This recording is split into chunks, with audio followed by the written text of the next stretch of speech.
Alright there everyone, it's Dan here from BBQLAND. Today we're going to be going through an accessory you can buy for the Kamado Joe in the Classic series, in the Big Joe series, and now you can also get it in the Joe Jr series. So we're going to be talking about the Soapstone. This is a fantastic bit of kit. Let's open the box. See what it looks like. So straight away I can feel it is incredibly smooth, and that is going to benefit in cooking anything to get a face sear on steaks, fish, like eggs, vegetables, anything really you want to cook plancha style. I often get people ask me, what are the differences between the cast iron and the soapstone? Well, straight away, the soapstone, it's basically maintenance free. It doesn't rust.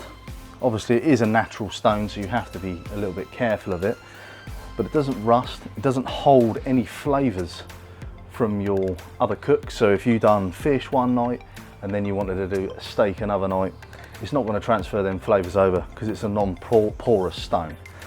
It's naturally non-stick, so once you've got a bit of oil on here and you've allowed it to absorb and heat up, it will just, anything will just glide off it, and it will give you the most fantastic sear on anything. Cast iron obviously can rust, but then it's more robust. Heat up time on a cast iron is a little bit more quicker. The soapstone, you can see the thickness of this soapstone. It will hold so much more heat. It will take a little longer to heat up, but it will hold that heat, and the heat will be even throughout the whole stone. Whereas cast iron, you can also get hot spots around the cast iron metal. It holds antibacterial properties. So what we're going to do, I'm going to show you how from new I like to prepare this stone for a first cook. Right, so we've got our Classic II here. We're going to open it up. We've got our grill grates in here. Obviously, this is designed to fit in the divide and conquer system, just like so. But a top tip, I would always recommend you don't just sit this stone on these three prongs. It's a natural stone, so when you heat up and you cool down, it will naturally have little tiny cracks in the stone.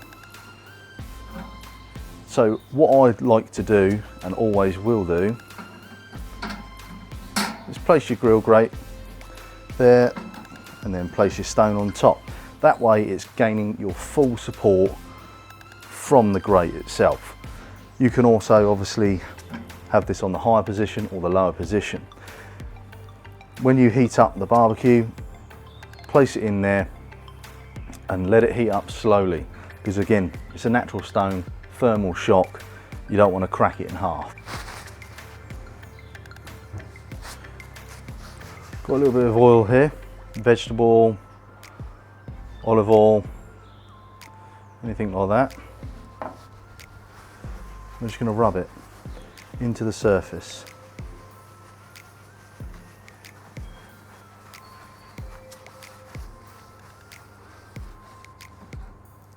I'm going to get all the edges.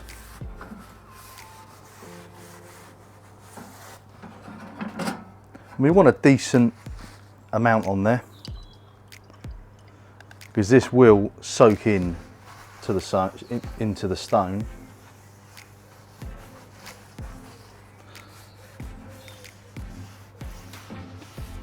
Just like so. You can see how the colour in the stone has changed when we've added the oil. So once that's all oiled up, what I like to do, just pick it up. Obviously be careful, it is very heavy. Just place it to the side and just let that oil soak in. I've got the leftover bits of charcoal with a couple of firelighters down below, and we're literally Just going to light them and let that come up to a temperature of around about 100 degrees, 130 degrees, something like that, nice and low heat. And we'll be back. Right, so we're up to about 130 degrees C. I'm going to use a heat-proof glove.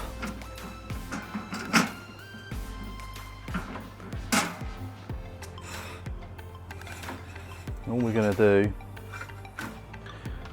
is just place the soapstone on the grill. We're going to shut it for around 40 minutes to an hour and let that oil warm up and soak even more into the stone, and we'll come back and have a look at it. Right, so we've been an hour, still at 130 degrees, which is good. So now that's heated up, basically it's warmed that oil up, so now the oil is obviously more liquefied, so it can absorb into the stone a little bit better. That's how I like to do it. We've still got obviously some excess oil on there, so we're going to grab a bit of a paper towel and just wipe any excess off, like so. Now it's ready to cook on. So you can cook on it now if you wish, but what I like to do, I like to shut the dome, shut the vents, let the whole thing come down naturally down to obviously an outside temperature, so it cools it down, and then you've got that nice bit of oil on there, and that will still penetrate into the stone as you do that. That's what I like to do.